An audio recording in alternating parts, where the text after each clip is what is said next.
The Magic Fish Hook, a story from New Zealand. Long ago and far away, on an island in Polynesia, Tauranga married one of the many gods who lived there. She was happy, and, in time, she had 4 strong, healthy sons. Then she had another son, whom she called Maui. But instead of being happy, she felt very sad, for Maui was thin and weak, and at that time any sickly baby had to be put outside to die. Tauranga loved her little son and was desperate to find a way to save him. One dark night she picked Maui up and crept out of the sleeping longhouse down to the seashore. There she found a piece of bone. She scratched Maui on it and hung it around the baby's neck. Then she made a cradle of floating seaweed, put Maui in it, kissed him, and pushed it out into the dark sea. "May the gods look after you," she whispered. When Tauranga crept back in the longhouse, her husband had gone. Tauranga had broken the law, and he had left her. She would never see him again. The cradle, with Maui fast asleep in it, floated away on the sea, and was washed up for away from the beach. In the morning, Tama, a wise old fisherman, found the baby, and he read the name on a piece of bone. "Maui, I feel in my heart that you are a very special boy," he whispered. Gently picked up the sleeping baby and carried him back in the house. There he fed him and looked after him. In time, Maui grew from a thin, weak baby into a strong, healthy boy. Tama taught him everything he could.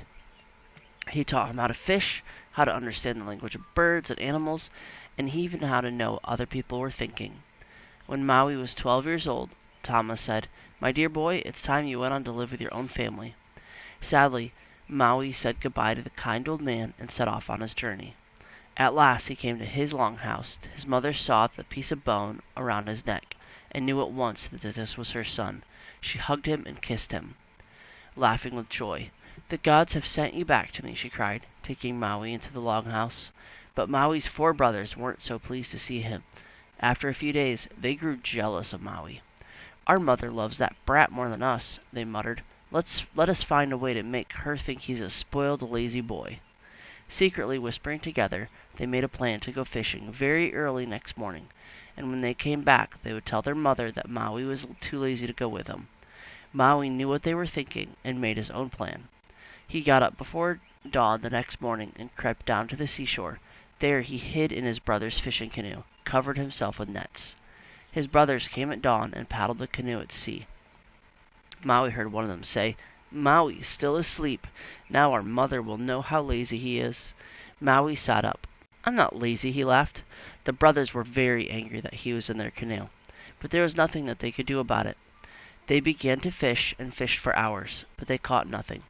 "Paddle further out to sea," said Maui. "I'll catch the fish there." The brothers scowled and muttered, but they paddled out from the shore until they were a long way out at sea. "Since you're so clever, let's see you catch fish," said one of the brothers angrily. Maui smiled to himself, tied a magic fish hook to a long line, and gently dropped it over the side of the canoe. For a while nothing happened, and the brothers jeered at Maui. "We've paddled all the way out here, but you're no better at catching fish than we are," one growled. Then suddenly there was a huge tug on the line. "Help me pull it in," shouted Maui. Together the 5 brothers heaved on the line. It was so heavy they pulled and pulled for hours. At last they could see something slowly rising in the water. "It must be a giant fish," shouted one brother. Another peered over the side of the canoe. "No," he shouted, "it's an island. Maui has fished up an island." It was a beautiful green island, shaped almost like a fish. It rose up in the sea until it floated on top.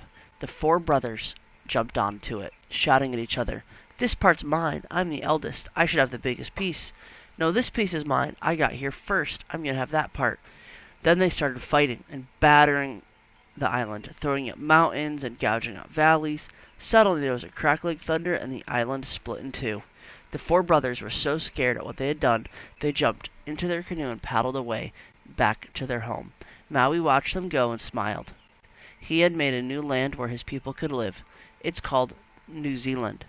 If you look at a map and imagine how the 2 islands would have looked joined together, you can still see that it does look a little bit like a fish.